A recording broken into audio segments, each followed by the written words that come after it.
Would you willingly give your children something that could cause health issues, behavioral problems, or can cause cancer?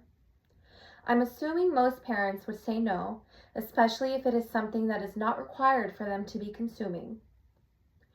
What if I told you that this something is seemingly harmless, that most of society consumes this on a daily basis, and that there is ample evidence that it is affecting our health?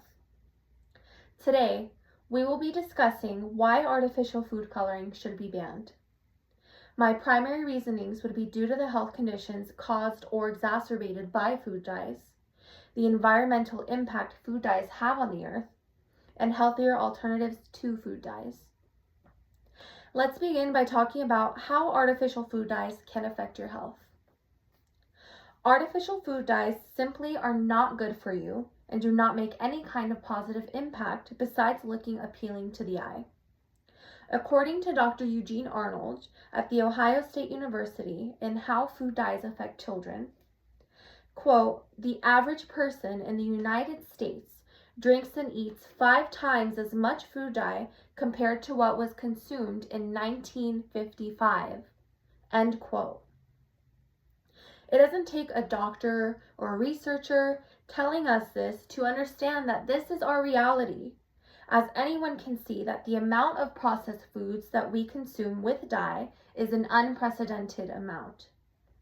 In the same article by Dr. Arnold, it is discussed that food dyes are linked to 3 genes when stimulated to be consumed. The most prominent genes would be dopamine, which would be what controls one's ability to focus and is the reason it can exacerbate symptoms with those that have behavioral issues.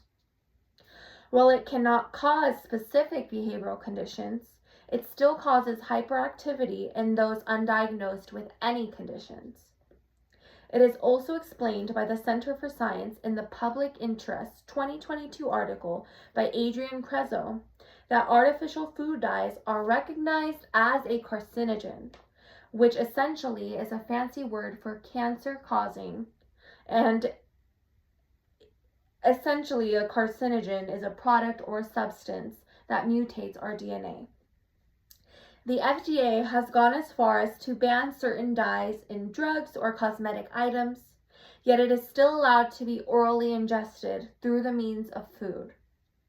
If we cannot place these dyes topically or take them occasionally through over-the-counter medication, what makes them safe enough for us to eat daily and to allow our body to process it? The next impact that food dyes have are on our environment.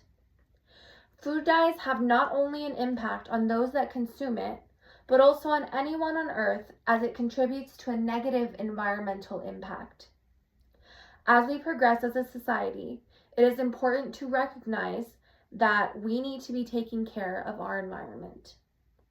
Whether one believes in something like climate change or not does not matter in this aspect, as it's hard to argue to anyone that polluting our air and our dirt is a positive thing.